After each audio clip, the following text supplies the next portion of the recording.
पदार्थों का समूहात्मक स्वरूप जगत है, तो अब पदार्थों की व्यवस्था कैसे होगी?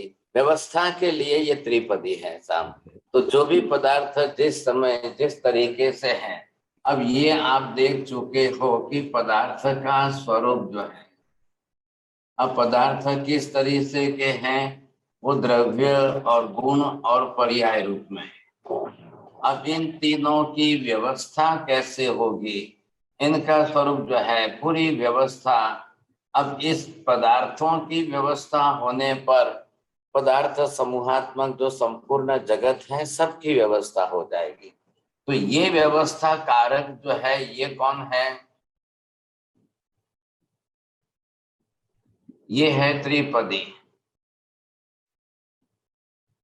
अब त्रिपदी के अंदर जो आया, ये उत्पाद, व्यय और द्रव्य स्वरूप जो आया है। अब इनके कारण आपको ये देखना है कि किस तरह से जो है उत्पाद व्यय की प्रक्रिया होती रहेगी, तभी जाकर के पूरा जगत का संचालन, जगत की व्यवस्था, जगत का सारा स्वरूप बैठेगा, नहीं तो नहीं बैठेगा साहब।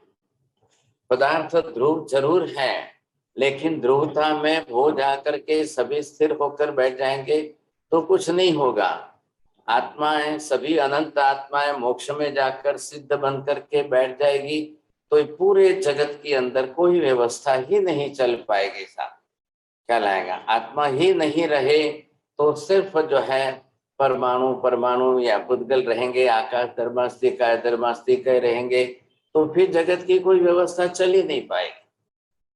संचालन जो है करना है, संचालन करना है, तो सारी व्यवस्था आत्मा के हाथ में है। आत्मा ही सब कुछ करता है। जैसा करता आत्मा है, वैसा दूसरा एक भी पदार्थ नहीं है। जैसे आत्मा का कर्ता भाव, भोक्ता भाव, ज्ञाता भाव, दृष्टा भाव, ये जो हमने समझ लिया है, अब ये ऐसा दूसरा एक भी द्रव्य नहीं है। आकाश धर्मास्तिक है, अधर्मास्तिक है, ये कैसे हैं? स्टेडी स्टेबल द्रव्य है, स्थिर द्रव्य है। अब ये स्थिर द्रव्य है और निष्क्रिय द्रव्य है। आत्मा सक्रिय द्रव्य है, अस्थिर द्रव्य है। अस्थिर होने का मतलब क्या हुआ?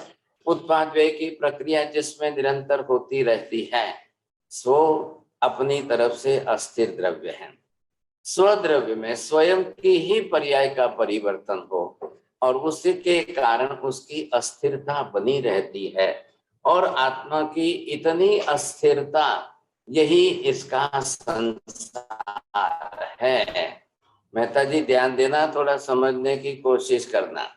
आत्मा की अस्थिरता जो उत्पाद व्यय की प्रक्रिया के कारण चल रही है, यही अस्थिरता, इसी का नाम संसार है। आत्मा स्वयं स्वद्रव्य में ही उत्पाद व्यय हो, द्रव्य स्वरूप से उत्पाद व्यय करते करते करते करते सक्रियता के कारण वो करता ही जाए, उसके कारण जो भी परिवर्तन होता रहेगा, उसी का नाम संसार है। वही आत्मा अब स्वद्रव्य में उत्पाद व्यय करे ही नहीं, क्या लाया, तब जाकर के वही मोक्ष बन जाता है, स्थिर स्वरूप हो जाता है। ये विशेषता है इसकी। दोनों तरफ से सेट करने की कोशिश करिए आप। एक व्याख्या संसारी स्वरूप की जो भी बन जाएगी, जितनी डेफिनेशन बन जाएगी, उसकी अपोजिट भाव में सभी जो है मोक्ष की बनती जाएगी। जब भी है डेफिनेशन जिस किसी भी प्रकार से आप बनाओ, तब आप ध्यान रख करके बनाइए। क्यों? क्योंकि अभी आपने पदार्थों का स्वरूप समझा है, पदार्थों का समूह समझा है, पदार्थों की व्यवस्था समझ ली है, पदार्थों की व्याख्याएं जान ली है, पदार्थों के गुण आपने समझ लिए हैं, पदार्थों के धर्म आपने समझ लिए। जब गुण की बात आई थी, तब क्या बोलना था? अपने अपने द्रव्यों के विशिष्ट जो है वो गुण है, वो गुण उनको ही, उनके उन्हीं द्रव्यों में रहते हैं। धर्म कौन हो गए? सामान्य रूप से एक में भी रहे, अन्य में भी रहे, वो धर्म है। लेकिन गुण कौन से हैं? विशिष्ट है, तो वो स्वद्रव्य के बिना अन्य किसी में नहीं रहेंगे। देखिए, मैं आपको एक एडवाइस दे रहा हूं कि आप जो है पूरे जगत का स्वरूप समझ रहे हो, ये पदार्थ विज्ञान है। पदार्थ विज्ञान का मतलब ही ये है कि आप पूरा जगत, संपूर्ण लोक अलोक जो भी है, जितने भी है, उस सब का स्वरूप आप समझ रहे हो। और आप पदार्थ विज्ञान के अंदर आपका कंसेप्ट क्लियर हो जाएगा तो इसकी 1000 ब्रांचेस निकलेगी। सब ब्रांचेस जो है जितनी निकलेगी वो सब अलग अलग शास्त्र बन जाएंगे सबका समझने के लिए। और जितने भी विषय दुनिया के होंगे सबका समावेश, मतलब ओरिजिनल फाउंडेशन जो है वो ये पदार्थ विज्ञान रहेगा। इसलिए पदार्थ विज्ञान में अब बिल्कुल कमी न रखें, कचाश न रखें, बिल्कुल जो है अच्छी तरह से इसको स्पष्ट करते जाएं, ताकि आपका बेस अगर बन गया इन पदार्थ विज्ञान का तो आगे के सभी विषयों को आप आसानी से समझ जाओगे। आत्मा उद्गल पदार्थ को ग्रहण करके अपने कर्मानुसार जितने जन्म करेगी वो हो जाएगा जीवों का स्वरूप। आ रहा है ख्याल में आपको? वो हो जाएगा कौन सा अलग विषय बन जाएगा। अभी हम पदार्थ विज्ञान समझ रहे हैं तो सभी पदार्थों का अभ्यास कर रहे हैं। आप जीव विज्ञान जब समझोगे तो सिर्फ जीवात्मा के बारे में, तो वो क्या है, उत्पाद व्यय की प्रक्रिया से स्वयं जीवात्मा पुद्गल परमाणुओं को ग्रहण करके भिन्न भिन्न प्रकार के शरीर बना करके रहे, उसको कहते हैं जीव विज्ञान। पुद्गल को ग्रहण करके उत्पाद व्यय की प्रक्रिया से जो भी जन्म जन्म लेती रहे, बनाती रहे, अलग अलग शरीर की रचना करती रहे, वो हो गया जीव विचार, जीव विज्ञान। अब उसकी व्यवस्था आ गई, उसकी व्यवस्था आ गई तो उसके लिए जो है 84 लाख जीव योनि आ गई। अब जिस 84 लाख जीव योनि जिसमें जाकर के जब जैसा शरीर बनाएगी, जिस प्रकार का शरीर बनाएगी, अब वो हो गए सब जीव विज्ञान की बात। अब आप 84 लाख का हिसाब निकालते रहो, जीवात्मा जब जब उसमें जाए और जैसा जैसा शरीर बनाए, ये एक बार लिया तो उत्पाद हो गए, फिर उसी शरीर को छोड़ेगी तब व्यय हो गया, फिर जाकर के दूसरा शरीर, फिर जाके तीसरा शरीर, फिर जाके चौथा शरीर, ये क्या हो गया, अनंत अनंत अनंत बार जो है वो जीव आत्मा जब तक मुक्त नहीं होगी वहां तक उसको जो है जन्म मरण जन्म मरण जन्म मरण करता ही है। हमने हमारी व्यवहारिक लैंग्वेज के अंदर जन्म मरण का शब्द प्रयोग किया है, केवल ज्ञानी अपनी व्याख्या के अंदर उत्पाद व्यय शब्द का प्रयोग कर रहे हैं। कहाँ फर्क पड़ा? बात तो एक ही आ रही है ना। जीव ने शरीर बनाया, पुद्गल द्रव्य को लेकर शरीर बनाया तो जीव इस रूप में उत्पन्न हुआ। हम भी तो आए ना, हमारा जीव एक दिन माता के गर्भ में आया, हमने अपना शरीर बनाया, हमने शरीर बना के जन्म लिया, अब हम मनुष्य व्यवहार में आ रहे हैं तो उत्पाद हुआ। अब मनुष्य जीवन आप जिएंगे, जितना जीना है, जितने वर्षों तक जिएंगे तब तक जो है वो आपका संसारिक जीवन चलता रहेगा। एक दिन आयुष्य पूरा होगा, व्यय हो गया। व्यय हो गया, किसका व्यय हुआ है? ध्यान रखिए, द्रव्य का व्यय नहीं हुआ है, पर्याय का व्यय हुआ है। आप ये समझने में गलती मत करना। उत्पाद भी किसका हुआ है? पर्याय का उत्पाद हुआ है। आत्मा की उत्पत्ति नहीं हुई है, आत्मा ने शरीर उत्पन्न किया है। आत्मा उस शरीरधारी पर्याय के रूप में उत्पन्न हुआ है। चोरडिया जी भाषा समझेंगे, आप लैंग्वेज को सही ढंग से प्रस्तुत करेंगे तभी आपको जो है हेतु समझ में आए। अगर आत्मा उत्पन्न हुई ऐसे बोलेंगे, ये लैंग्वेज के अंदर शॉर्टकट में जब व्यवहार करेंगे, आत्मा उत्पन्न हुई, आत्मा व्यय हुई, आत्मा मरी, तो क्या होगा? लोग क्या समझेंगे, हाँ सब आत्मा उत्पन्न, तो आत्मा द्रव्य रूप में उत्पन्न होती है कि आत्मा पर्याय रूप में उत्पन्न होती है? बस इतना फर्क समझना है, नहीं तो आप टकरा जाओगे। कल कोई आपको प्रश्न पूछेगा, अरे आत्मा उत्पन्न होती है तो आत्मा कब उत्पन्न हुई, आत्मा कब व्यय हो जाएगी, कब होगी, क्या होगी? तो महावीर ये कह रहे हैं कि भाई ध्रुव स्वरूप जो है वो किसका है, द्रव्य स्वरूप किसका है वो देखना है। तो द्रव्य स्वरूप, मूल द्रव्य से ही पदार्थ ध्रुव रहता है। भी द्रव्य मूल द्रव्य स्वरूप से ध्रुव ही रहता है। ध्रुव मतलब नित्य ही रहता है, परमानेंट ही रहता है। लेकिन पर्याय स्वरूप से उत्पाद व्यय होता रहता है, इसलिए उत्पाद व्यय पर्यायों में हो रहा है, पर्याय ही उत्पाद व्यय की प्रक्रिया है। अब आपको यही समझना है, इसलिए मैं यहाँ पर ये समझा रहा था कि अब आपने ये देख लिया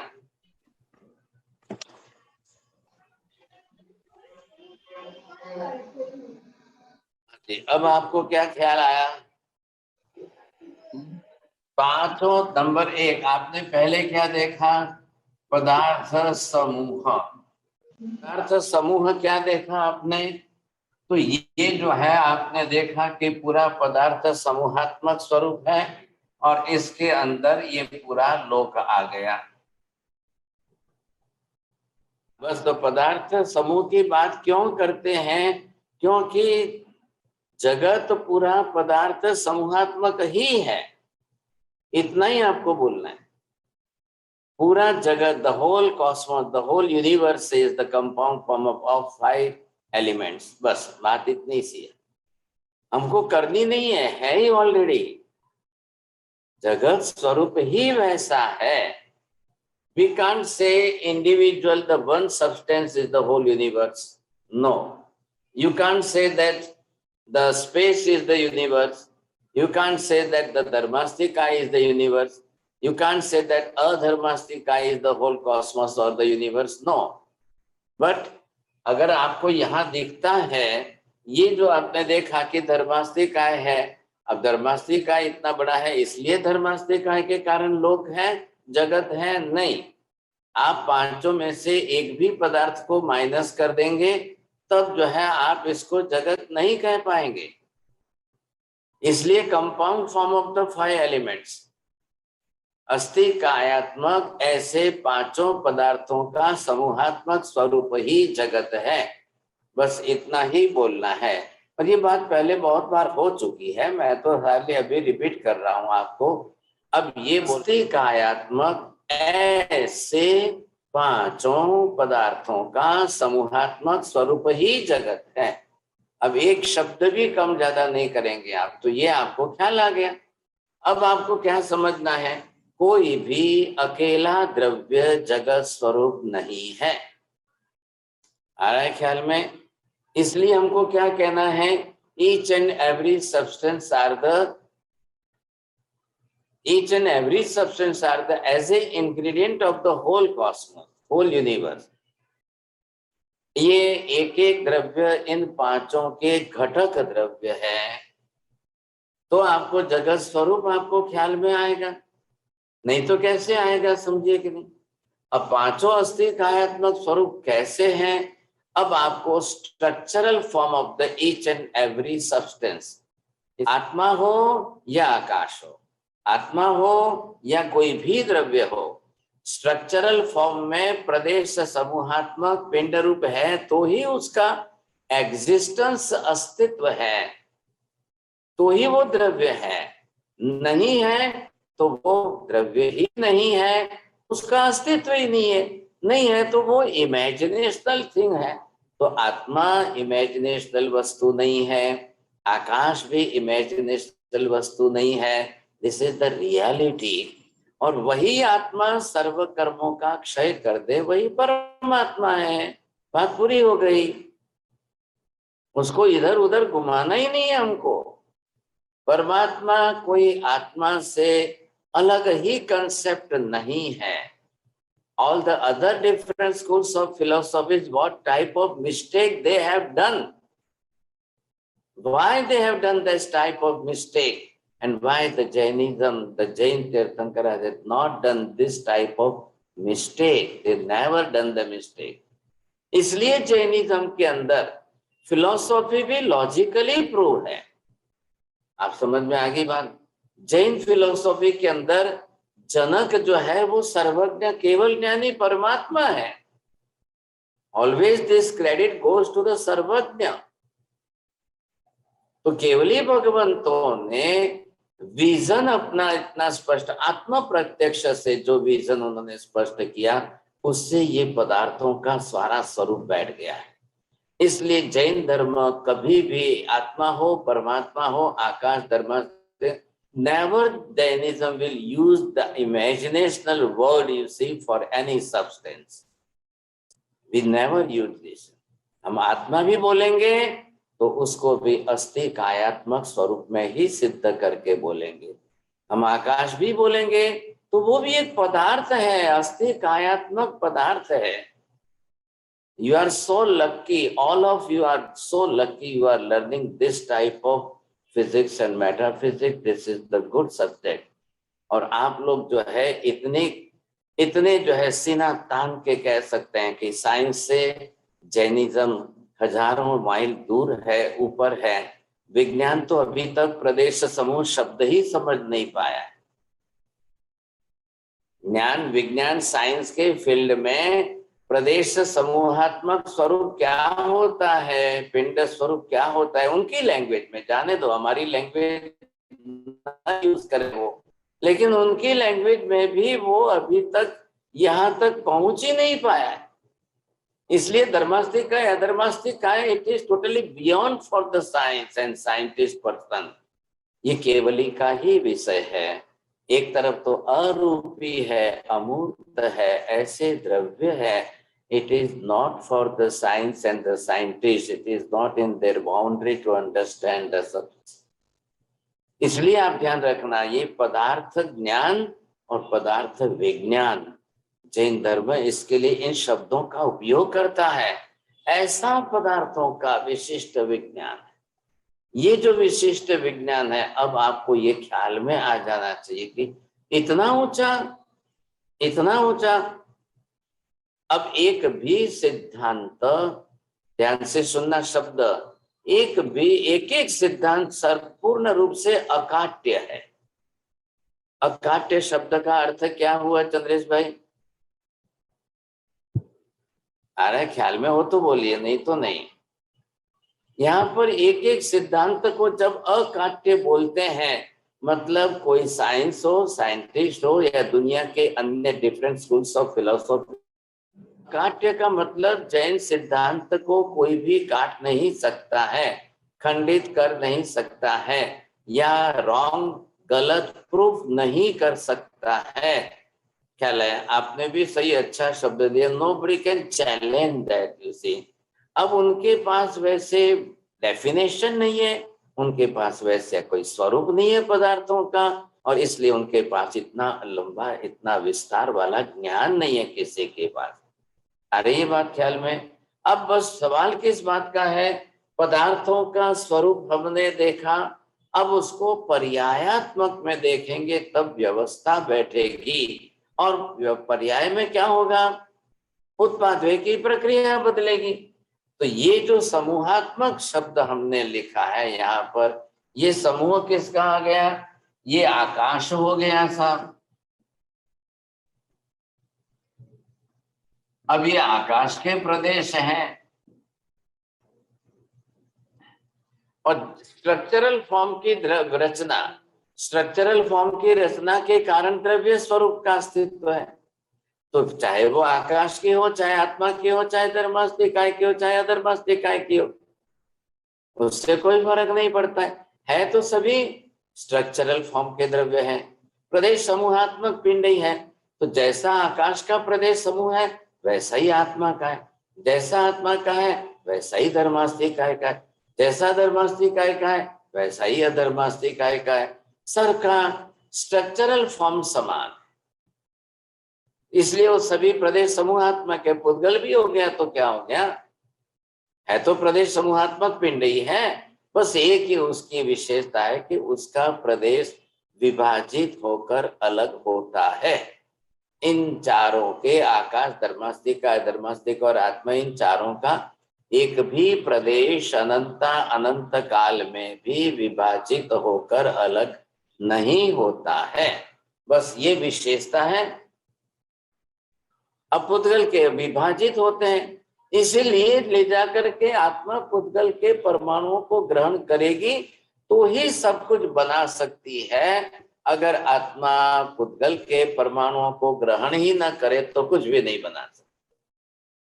फिर तो वो कुछ भी नहीं कर सकती है, कुछ भी नहीं बना सकती। अब ये मान लो ना, इन पांचों को हमने यहाँ देखा, एक द्रव्य आत्मा है, दूसरा जो है ये धर्मास्ति का है, तीसरा अंदर का जो है ये अधर्मास्ति का है। इधर आपने ये देख लिया, ये जो अंदर आप देख रहे हो ये जीवात्मा है साहब, इसका ख्याल आ गया आपको, ये जीवात्मा है। अब जीवास्ति का है बोलिए ना, नहीं है। और ये जो आप देख रहे हो अब ये सब जो है पुद्गलास्ति काय, ये पुद्गलास्ति काय के परमाणु है। अब इस तरह से जो है ये पांचों द्रव्य हो गए। अब ये पांचों द्रव्य जो जिस प्रकार के जैसे द्रव्य हैं, इन द्रव्यों का जैसा स्वरूप है, अब क्या आप इन पांच में से एक भी पदार्थ के अस्तित्व का अभाव, सर्वथा अभाव स्वीकार सकते हैं?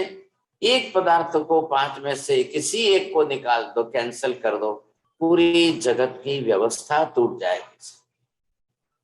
मैंने अभी क्या बताया था मेहता जी? त्रिपदी के कारण जगत की व्यवस्था हो रही है। जगत की मतलब किसकी? अस्थि कायात्मक ऐसे पांचों पदार्थों के स्वरूप की व्यवस्था हो रही है।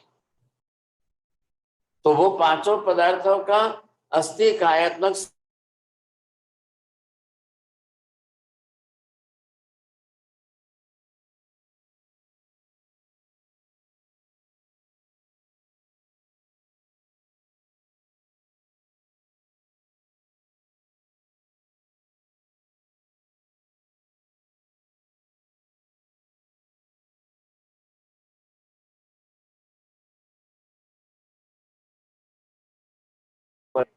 आप जाकर कुछ भी शब्द पूछो, कोई भी शब्द पूछो, एक भी शब्द बोलोगे, सब जाकर ईश्वर पर डाल दो, सब जाके ईश्वर पर डाल दो।